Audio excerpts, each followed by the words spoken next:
Muri yeZimbabwe, aiwa spokesperson weZANU-PF vaChristopher Mutsvangwa vanenge vataura mashoko anoshamisa kwazvo, mashoko ekutoda kutotretena vaNelson Chamisa kuti aiwa Nelson Chamisa angofoma imwe bato chete toda kutomusunga nekuti papasina transparency mupati nebato reTSHABANGU. Samuri yeZimbabwe panopauya mashoko makukutu, mashoko ekuti kunyange masupporters aNelson Chamisa votoshamisa kuti boye zvikuitwa nemukuru uyu wekuZANU-PF akuna mainternal affairs emubato reTSHABANGU kana bato ratungamirwa naNelson Chamisa. Muri yeZimbabwe sataendera pamberi nenyaya iyi nokurudzira chibva wasubscriber wolike wotina on the bell icon tambochiwana maupdates atokupa pano paZim News Live. Notoona kuti vaChristopher Mutsvangwa ino yachiti Mutsvangwa accused Chamisa of fleeing his responsibilities and wresting power within the TSHABANGU to create a party called Wabusa Wapusa.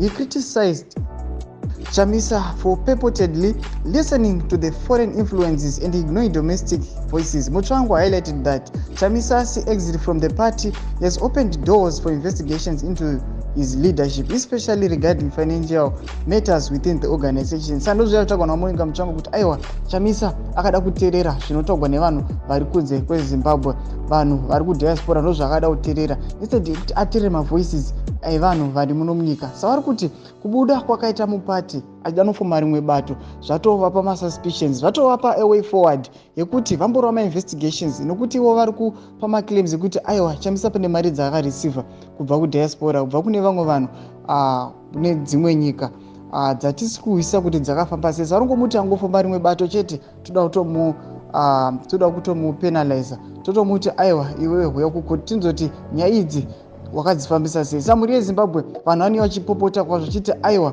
ko vana Christopher Mutsvangwa vanodei mubato reTSHABANGU, vanodei mubato retungamirwa naNelson Chamisa. Aiwa aya mashoko avhundutsa vanhu nokuti vatoti aiwa zvatobuda pachina vatoti aiwa vanhu veZANU-PF ndo vanga vakutohura zvavo pati TSHABANGU. Muri yeZimbabwe chibotudzai mafungiro enyu, munoti kudii pamusoro penyaya iyi, aiwa munoti kudii pamusoro pemashoko aya, pinda mucomment section medu mumbotudza mafungiro enyu. Aiwa musubscribe, kulike, wachenotina on the bell icon.